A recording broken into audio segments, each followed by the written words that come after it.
Wade's World here. I'm going to do a video for you real quick. This one will be a quick one. I just come across something really strange here on the magnetosphere models. This happened on the 7th. By the way, today's December 8th, 2019. So as we're doing this, I want you to look. We're going to get a hit on our magnetosphere. Okay, and that's not really the biggest deal here. The biggest deal is it looks to be directional. And I can tell you right now, I've not seen this tool ever do this. And that's not saying that it hasn't. I'm just saying I've personally never seen it do this. And I've not heard anybody else talk about it or see it before. See that? Watch this. Boom, boom, boom. Down to the bottom. And watch it go straight on out. The top part is not... Actually, it would be the... If you're really thinking about this, because we're looking from the top down, this is the Z-cut. So it's really would be the left side, okay, is not reacting. The right side would be. And so, you know, top and bottom. So you see how it stays on that one side as it comes in. I find it, this is what I find puzzling. You see how that goes all the way across the screen? Okay.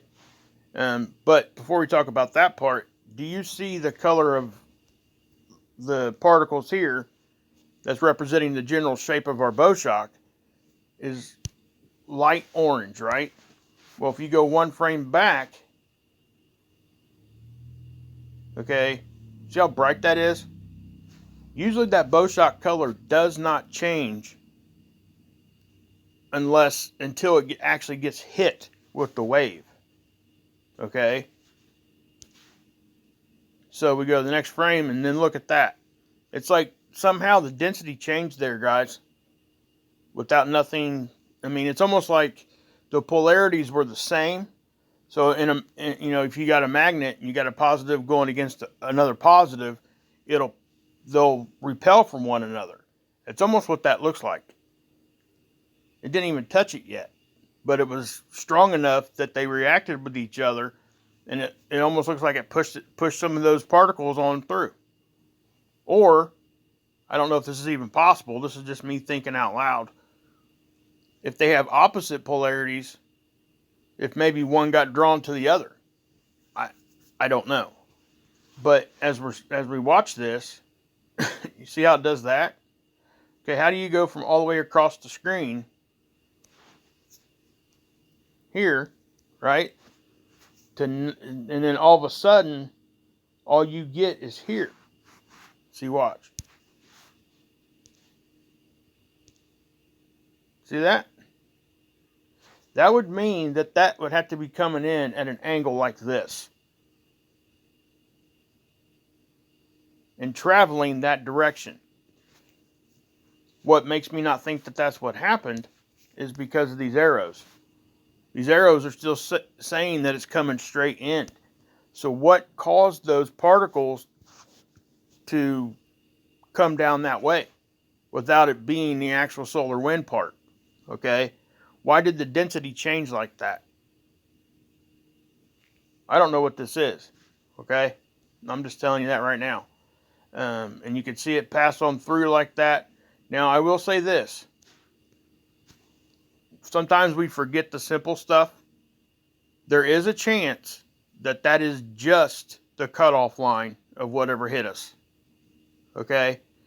And what I mean by that is, you guys ever looked outside and seen it raining across the street, but you never seen it rain, but it never rained where you're standing? That's because that was the cutoff point. There's always a cutoff point.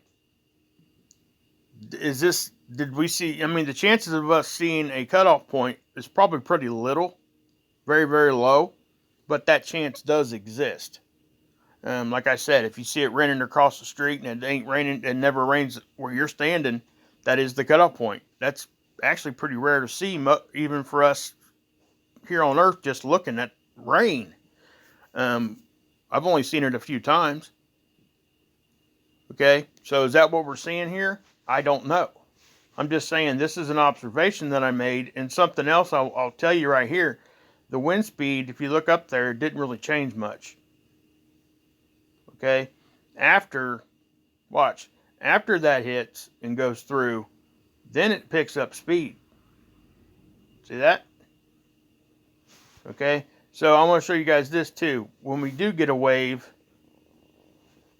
what it actually does. Let's see if there's one. No, there's not one on this time lapse, so I'm not going to worry about that. But so what we'll do is we'll go over here and look at this model. Okay.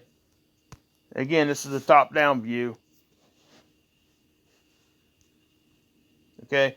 You're going to see same thing. Boom. See that? Now, what I find interesting, when we take the first initial hit right there,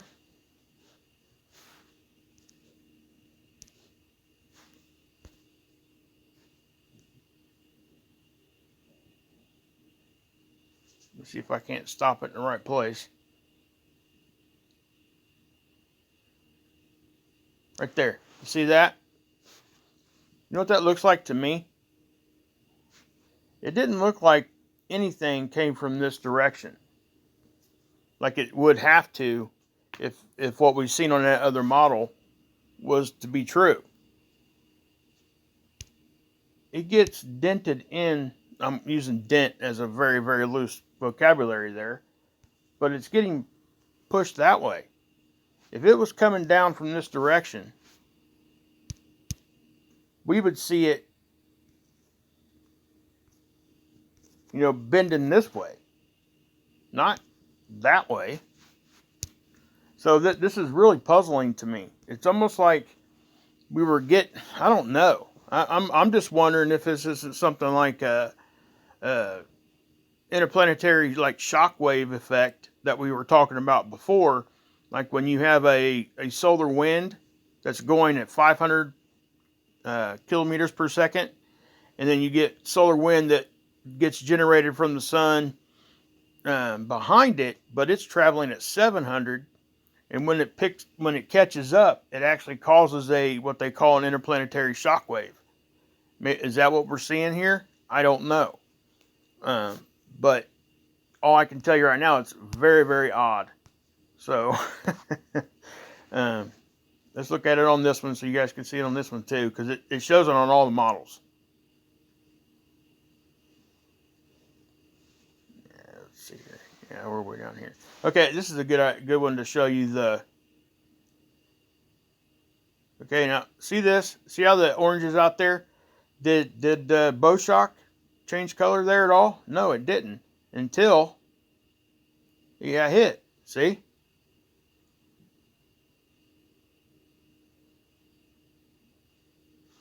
Okay, so we'll go up here to the anomaly here.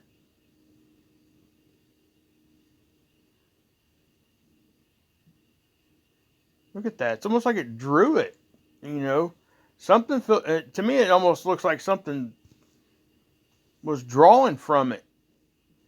It's really crazy looking, guys. I mean, look at that.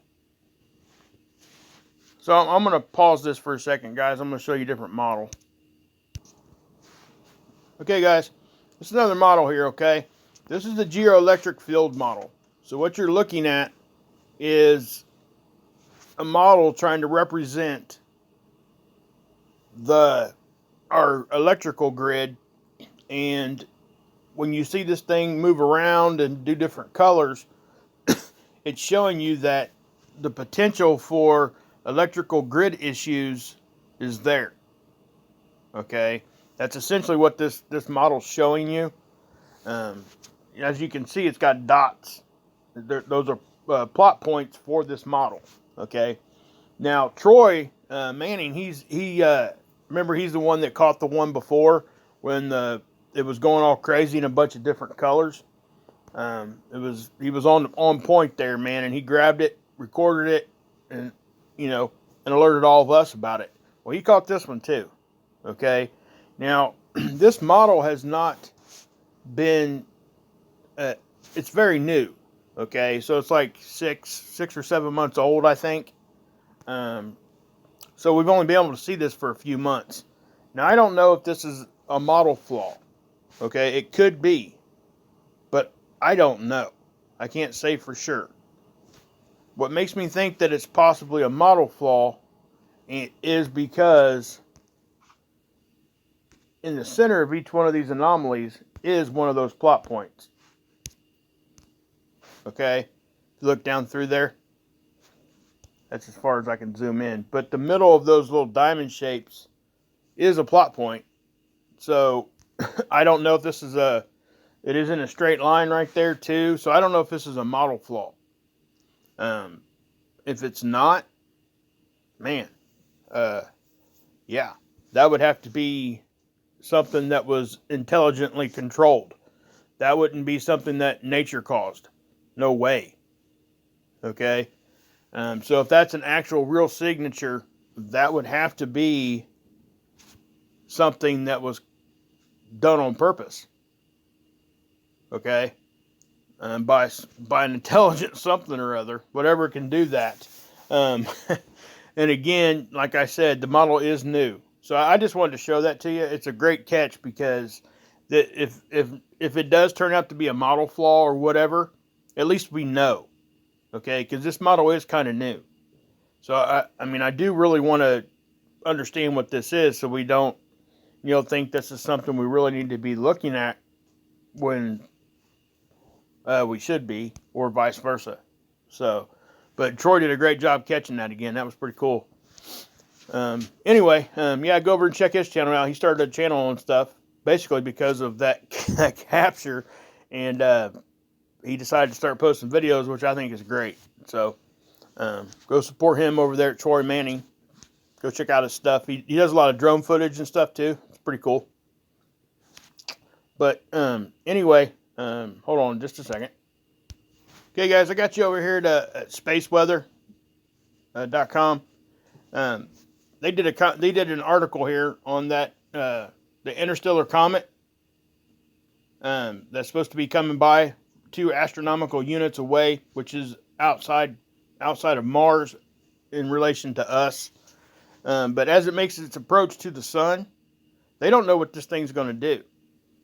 Okay, I would encourage you guys to go read this article because some people are saying they don't know how this comet's going to react to the heat of the sun. They say it might disintegrate. Others are saying other things. So there's a lot of stuff that is that's kind of up in the air with this one. Now, so why would that matter? Well, if it was to break up, okay, and not completely disintegrate, that material has to go somewhere, right? Well, what if it hung around somewhere and it ended up making it into our orbital path, and whatever, we started passing through another debris field there.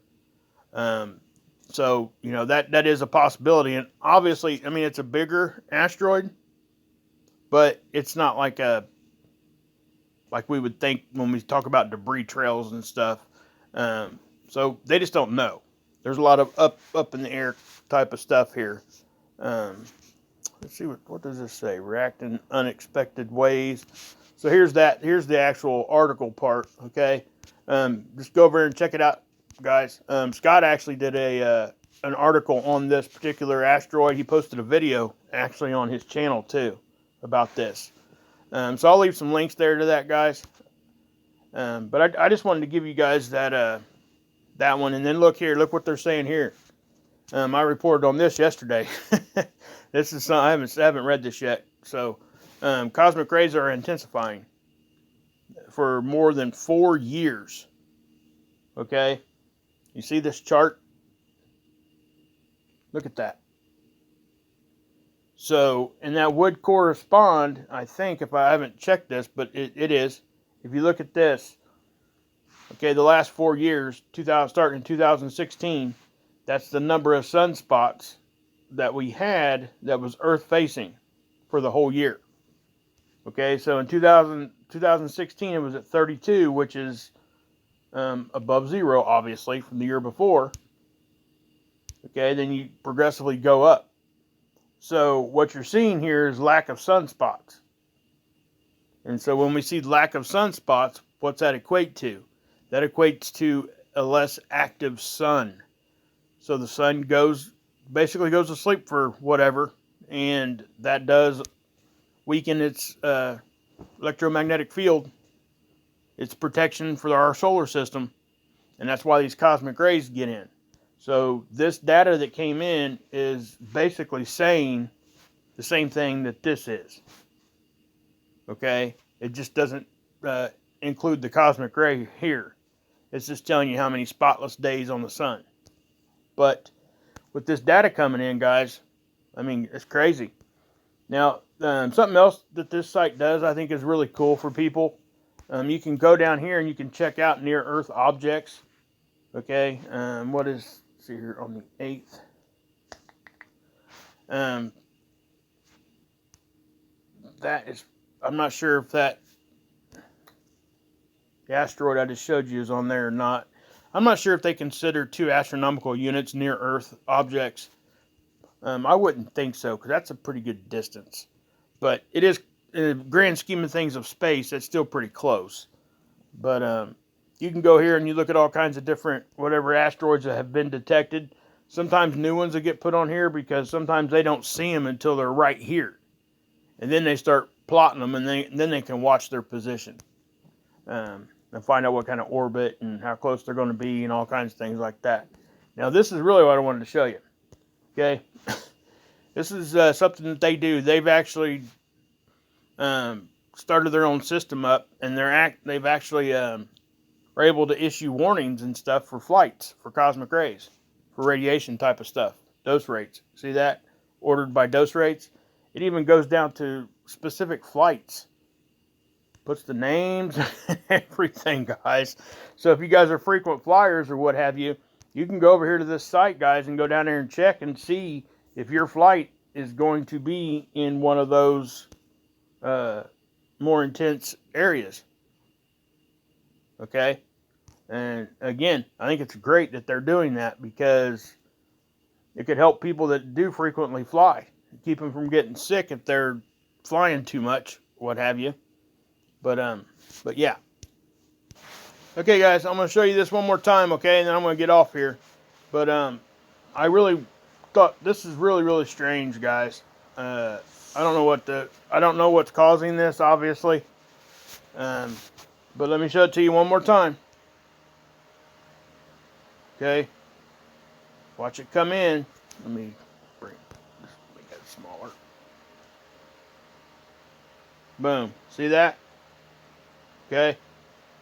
I don't know what to make of this, guys. Okay? I gave you all the ideas I had. You know. But for it to get cut off like that is very strange to me.